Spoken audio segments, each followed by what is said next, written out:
Ghost Master is a 2003 game by defunct British studio Sick Puppies. Much like Breed, it's a debut game that killed its devs. I guess the Sick Puppies were terminal. I've played this before when I was younger. I have a vague memory of it being fun, but also never finishing it for some reasons. Just to be topical with the season, I thought it would be fun to exhume this childhood game of mine and put it to rest, as it were. Let's begin.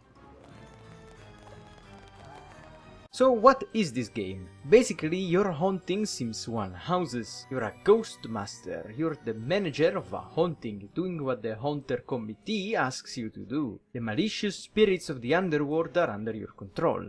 What horrible fate shall befall these mortals? What abhorrent deed have they done to deserve hell's retribution? Well, these cheerleaders are annoying, so we're gonna spook 'em. Yes, the goal of the game is just to scare mortals enough to make them run away, or make them crazy. Throughout the campaign, you'll be haunting a handful of locations, either referencing specific horror movies or just horror tropes. Also Full Metal Jacket? There's actually a plot going on, but before that, let's touch on gameplay. Before you start tormenting the mortals, you can observe them. Each has a routine that you might need to either exploit or break, and they've got BIOS to check for additional information. You have a resource called Plasm, which limits what ghosts you can use. This resource increases as mortals get scared, and can be reassigned at any time. Bounding a ghost costs a little bit, and the more you assign to a ghost, the more abilities it can use. If you accidentally use too much plasm, the game is over, so be quick with its reassignment.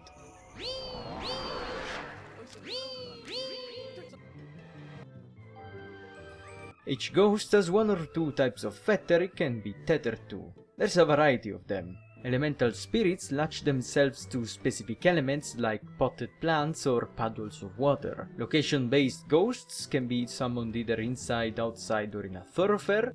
Some are tethered to specific objects like corpses, mirrors, and electronics, while others are bound to generically emotional or violent objects. Finally, there's those bound to mortals, either the kids or the sleeping ones. The idea is that you start with small, less powerful spirits, gather plasm, put mortals on edge, and then bring in the heavy hitters to finish the job.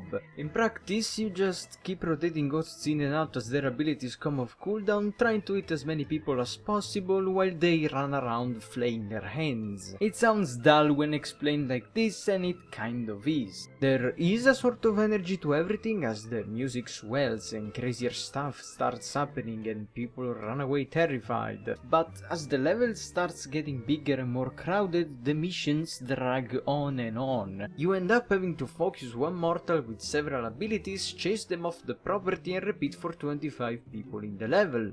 And furthermore, it will be a very time-consuming process since abilities have so much backswing, but you can cancel it by resetting plasm allocation. The devs seemingly knew that the core gameplay would get boring because there's a handful of things that break the monotony. First off are restless spirits. These are ghosts that are shackled to objects in the mortal realm. They're either held back by unfinished business or trapped in a fetter. Some just want to be seen. Oh, to be seen. I had forgotten the pleasure. So tingly. Some want to scare the people who've wronged them. I'd read you your rights, scumbag, but you ain't got any. Hope the money was worth it, 'cause your soul ain't worth a dime. Some need you to destroy their fetter. Then may I ride the winds of freedom. I thank you, kind entity. And so on. Your roster increases with every single mission, and the various hunters usually have unique combinations of abilities and fetters. Plus, they're a fun bunch. There's weird creatures, The murder of crows anoints the wicked man, a taste of blood. hamsters, Oh yeah, this is like way cool. Gotta surf the lightning, dude. spirits, Like, what do you call it when my 3 geekazoid friends hold a seance for me? Nerdromancy! Hey! I kill me, man! furries, Help us? Maybe I could come work for you.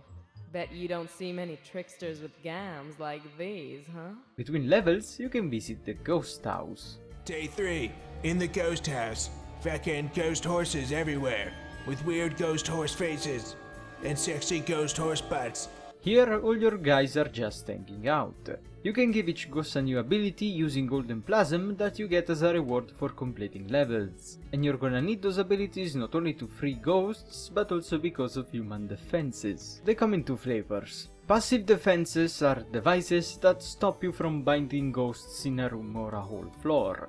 Active defenses are exorcists, mediums, and ghostbusters. Sorry, I meant the ghost breakers. Choose the form of the destructor. Yeah, okay. The way active defenses work is that if you keep your ghosts too stationary, they will eventually be found out and banished, which means you won't be able to use them again for the whole level. They got me by the ghoulies. It's usually not too much of a threat. The excruciating part of Ghost Master is having to use these NPCs to complete objectives. There's some spirits that to be freed require you to get a specific mortal to them. Sometimes it's enough to just scare the mortals into running around, because they'll usually interact with the fetter automatically. Other times, however, even using luring abilities isn't enough. Having to rely on the whims of these retarded AIs is such a pain. You can brute force some interactions, but when it comes to defenses, the only way to finish levels is to get humans to carry an ethereal present in another floor. These presents are timed fetters that humans should pick up automatically. First you have to convince a mortal to pick up the fucking thing, then hope that guy crosses path with another mortal that roams between floors. Have the first mortal drop the present, hope that nobody but the right guy picks it up and brings it where you want it to be before the present expires. And this game doesn't even have a speed up option, so the vast majority of the time you spend in a level is just you waiting for people to hurry the fuck up. Besides, since you need a variety of creatures to accomplish secondary objectives, it means sacrificing some spots for utility-oriented hunters instead of the more terror-inducing ones, which makes finishing levels even more time-consuming. Some levels have specific objectives, like revealing undiscovered corpses to mortals, that are usually fine. There are a couple of obscure ones, but again you can brute force them. What you can't brute force is the bugs. Often the mortals would just refuse to interact with what they should and you'll be forced to restart the level. The lack of saves and the sporadic crashes don't help either. Because of all these reasons, the game ends up feeling like a slog. These puzzle-like elements are tacked on to an unchallenging and repetitive core gameplay. The ones you solve with abilities are fine, but the ones that force you to use mortals are unbearable. The only thing left to talk about is the story. There's two plot lines going on. First off, it's the mortals trying to develop arcane or scientific countermeasures to your antics. You'll start seeing the ghost breakers and their tools a lot more as you go through the game. Then there's a whole set of missions dedicated to the Darkling, an evil creature that a mad professor is trying to summon. To help it come into reality, you need to feed him the souls of mortals, but then he gets captured. The last mission is about setting it free. It's contained in one of those Ghostbreakers fields powered by the minds of crazy individuals who all end up freeing themselves because this game is buggy as hell. Last guy, however, is asleep and you need a Sandman type of ghost to make it sleepwalk out of the cell, which means there's no avoiding the ethereal presence log. After this mission ends, a very loud cutscene plays. We are in grave danger.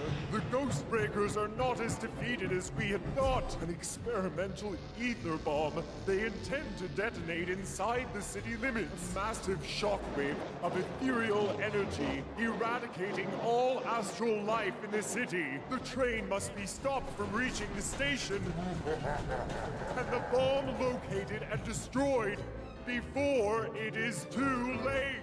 Unlike Breed, however, this to be continued isn't the end, as the devs released a final bonus mission. Time limit, containment fields everywhere, and a giant marshmallow man exorcising your ghosts with almost no warning. Ghostmaster, you must be 20 minutes. The Green Ward has been repaired. This is the level where I found out that each ghost has a unique line for being banished. I'm condemned again. Wipe out, dude. Isn't this, like, harassment? What? Defeated?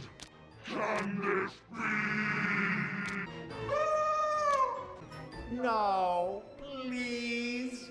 It was an annoying level to finish, but at least it has some challenge that doesn't rely too much on brain dead sims. And sure, the game ended up being a lot worse than I remembered, but this ending I never saw before is just perfect.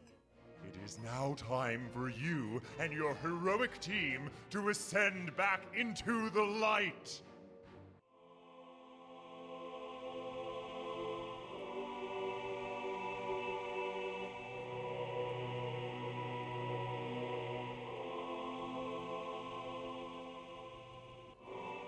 All your ghosts and spirits ascending to heaven, going up using their stock idol animation. Even the Darkling, who I'm sure is gonna have a great time. So that was Ghost Master. It's not good. It's an okay premise, spoiled by a subpar execution, horrible level design, sporadic crashes and a lot of wasted time because of the damn AI. I have a soft spot for it because I played it when I was a child and the various hunters are a charming bunch. But it's not hard to see why it failed. I don't recommend anyone to play it, but if you really want to, it's on GOG and Steam and it runs on Windows 10 just as badly as it did on XP back in the days. If you're really tempted, perhaps because of nostalgia, I suggest keeping a guide handy to save you several hours of figuring out what the game wants from you. Especially because since you have to select a lineup of hunters before you can even look at the level, you might waste hours before realizing that you didn't bring the ghosts you need. I played without one of course, but it was a waste of my time. I really want a slasher movie version of this game, because if you really want me to use this horrible buggy AI to complete objectives, at least let me have the satisfaction of seeing them murdered horribly. Okay, thanks for watching. But when Breed, Earthfall and these failed debut games are becoming a running theme on this channel, see ya!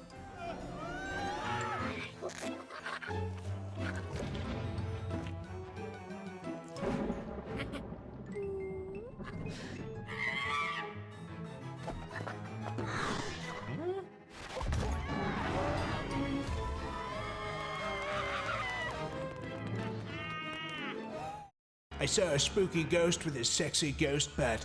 Why are ghost bats so sexy?